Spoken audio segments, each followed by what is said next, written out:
In this extract, Scrooge watches as the Cratchits raise an unexpected toast to him. "Mr. Scrooge," said Bob, "I'll give you Mr. Scrooge, the founder of the feast." "Oh, the founder of the feast, indeed!" cried Mrs. Cratchit, reddening. "I wish I had him here. I'd give him a piece of my mind to feast upon, and I hoped he'd have a good appetite for it." "My dear," said Bob, "the children. Christmas Day." "It should be Christmas Day, I am sure," said she, "on which one drinks the health of an odious, stingy, hard, unfeeling man as Mr. Scrooge. You know he is, Robert. Nobody knows it better than you do, poor fellow." "My dear," was Bob's mild answer, "Christmas Day." "I'll drink his health for your sake and the day's," said Mrs. Cratchit, "not for his.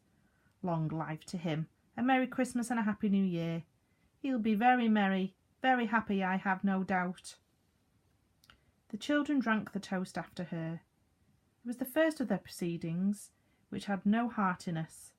Tiny Tim drank it last of all, but he didn't care twopence for it. Scrooge was the ogre of the family. The mention of his name cast a dark shadow on the party, which was not dispelled for full 5 minutes.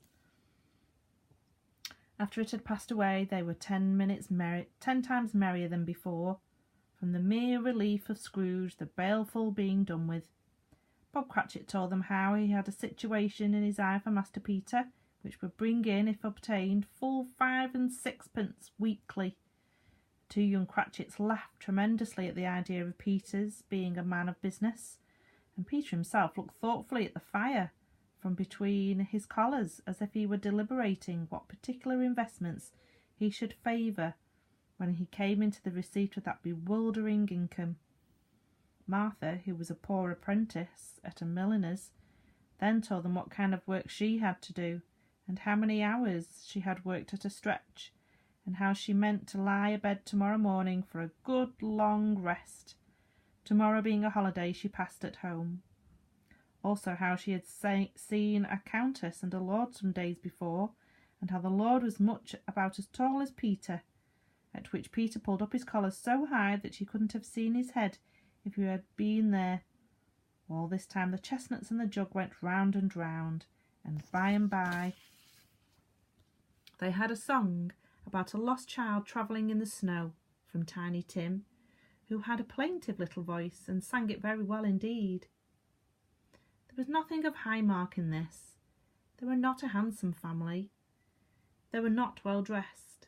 Their shoes were far from being waterproof. Their clothes were scanty, and Peter might have known, and very likely did, the inside of a pawnbroker's.